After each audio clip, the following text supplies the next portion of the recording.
جہاں تک ایسفا کا ریووکیشن ہے یا سویلین ایریاز سے سیکورٹی فورسز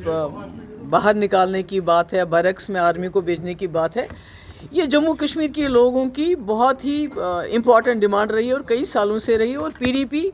اس کی ہر وقت وکالت کرتی رہی ہے. اور یہی وجہ ہے کہ جب ہم نے بی جے پی کے ساتھ الائنس کیا تو اس الائنس ایجنڈا آف الائنس کا یہ بہت بڑا حصہ تھا کہ جو ہی جموں کشمیر میں حالات بہتر ہو جاتے ہیں، اسفا کو بھی ختم کیا جانا چاہیے اور سیکورٹی فورسز کو بھی سویلین ایریاز سے باہر نکالنا چاہیے. تو آج جب ہوم منسٹر صاحب اس کی بات کرتے ہیں تو ہم یہ کہیں گے دیر آئے درست آئے، کیونکہ جب بھی محبوبہ مفتی یا پی ڈی پی اس کی وکالت کرتے تھے، اس کی بات کرتے تھے، تو مجھے کہا جاتا تھا یہ اینٹی نیشنل ہے، یہ آرمی کے خلاف ہے، یہ ملک کے خلاف ہے.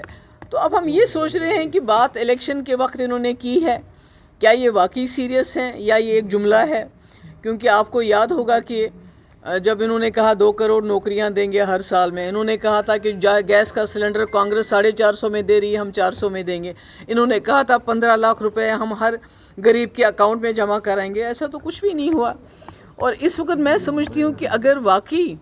امیر شاہ صاحب سیریس ہیں، یہ کرنا چاہتے ہیں، کیونکہ ہم نے کئی ایریاز نے، مفتی صاحب نے اپنے ایریا میں، جیسے اننت ناگ کا ہائی گراؤنڈ ہے، ٹٹو گراؤنڈ ہے، ہم نے کوشش کی تھی کہ جہاں آرمی کی ضرورت نہیں ہے وہاں سے ان کو نکال کے بیرکس میں واپس بھیجا جائے. اگر وہ واقعی امیر شاہ صاحب سیریس ہیں تو آپ جانتے ہیں 2019 کے بعد ہمارے ہزاروں کی تعداد میں ہمارے لوگ نہ صرف جموں کشمیر کے جیلوں میں بلکہ جموں کشمیر کے باہر کی جیلوں میں بہت ہی عذاب میں ہیں. ان کے خلاف کوئی چارجز فائل نہیں کیے گئے ہیں،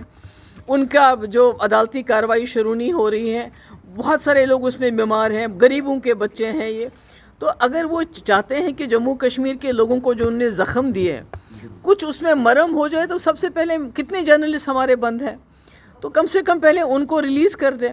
جن کے خلاف کوئی چارجز نہیں ہے، جن کی کارروائی نہیں ہوئی، جن کا کوئی الزام ان کے خلاف ثابت نہیں ہو. تو ہم سوچیں یہ سچ بول رہے ہیں، ادروائز تو یہ جملہ لگتا ہے.